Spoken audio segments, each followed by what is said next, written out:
Hello everyone, welcome back to my channel. আজকে আমি দেখাবো 10 থেকে 12 বছর মেয়েদের প্রিন্স কাট ব্লাউজ কাটিং করে। তার জন্য কাপড়টা আমি এখানে 2 ভাঁজ করে নিয়েছি। এবার এটাকে 4 ভাঁজ করতে হবে। এটা আমার কটন কাপড়, এখানে আমি আর কোনো আলাদা করে আস্তার ব্যবহার করব না।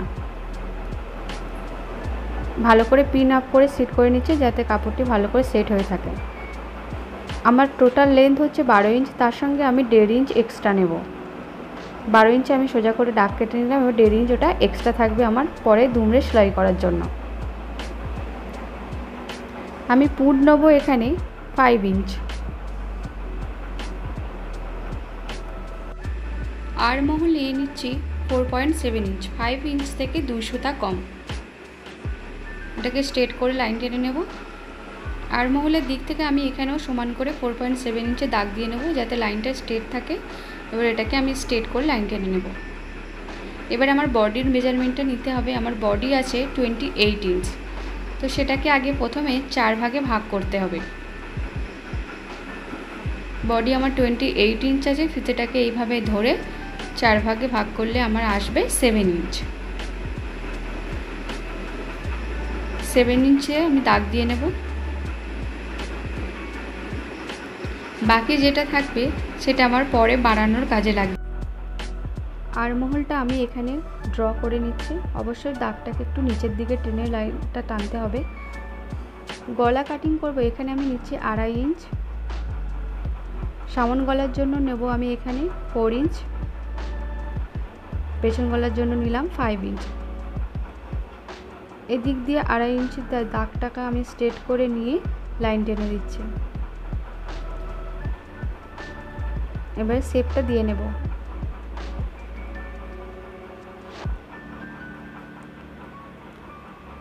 আমি এখানে আলাদা করে আর কোমরের মাপটা নিলাম না। টেকেনের জন্য আমি এখানে নেব 2.5 ইঞ্চ। উপরের দিকে নেব আমি এখানে 3.5 ইঞ্চি, 3.5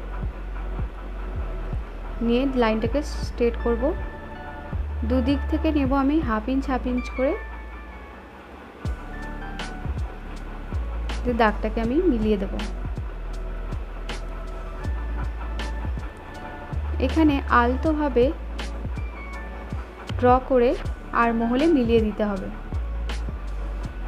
আলতো হাতে। এখন আমি সামন গলা কাটিং করে নিই, যেভাবে ড্র করেছি আর মহলটাও কাটিং করতে হবে।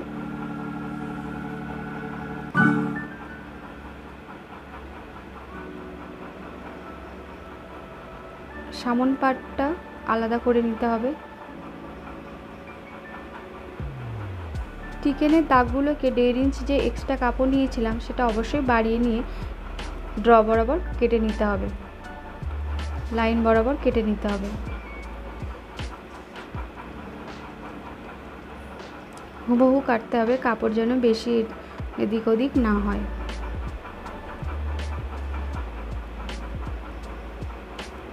এটা কেটে নিলাম, আমার সামন পার্টটা রেডি হয়ে গেল।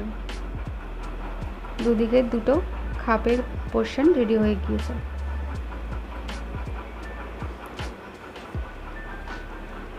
ব্যাক পার্টটা আমি নিয়ে নিলাম। ব্যাক পার্টেও সেম হবে, এখানে বাচ্চাদের জন্য আর আলাদা কিছু করতে লাগবে না।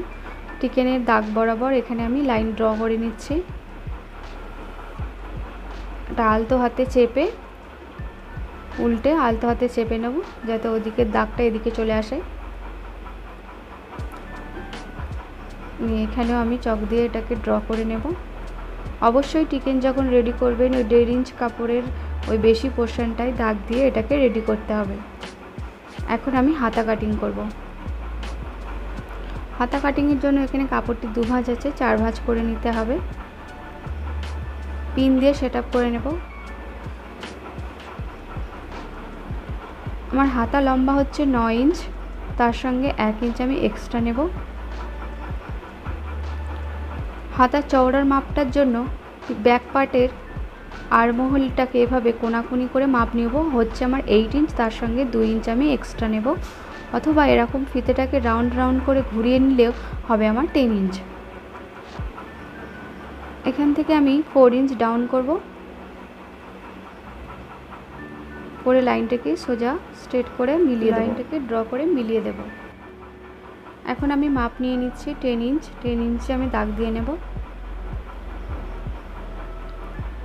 স্কেলটাকে এভাবে কোনাকুনিভাবে ধরে কোনাকুনিভাবে রাখতে হবে, রেখে এটাকে দাড়ি টেনে দিতে হবে। দিয়ে এদিক থেকে আমি 2.5 ইঞ্চি একটা দাগ দিয়ে নেব, নিয়ে হাতা শেপ আলতোভাবে এটা দিয়ে দেব। মুহুরি আমার হচ্ছে 4.8, আমি এখানে 5 ইঞ্চি নিয়ে নিচ্ছি, 2 ইঞ্চ এক্সট্রা নিয়ে নিচ্ছি। এবার দাগ বরাবর এটা মিলিয়ে দেব। দাগ বরাবর একদম স্ট্রেটভাবে যেভাবে ড্র করেছি ওইভাবে কেটে নেব। হাতার তালপাটটা আমি যখন হাতা স্টিচিং করব তখন আমি হাতার তালপাট কাটিং করে নেব। তো আমার এখানে সবগুলো পোরশন রেডি হয়ে গিয়েছে। যদি ভিডিওটা আপনাদের ভালো লেগে থাকে অবশ্যই লাইক কমেন্ট শেয়ার করতে ভুলবেন না, চ্যানেলটাকে সাবস্ক্রাইব করবেন। ধন্যবাদ বন্ধুরা।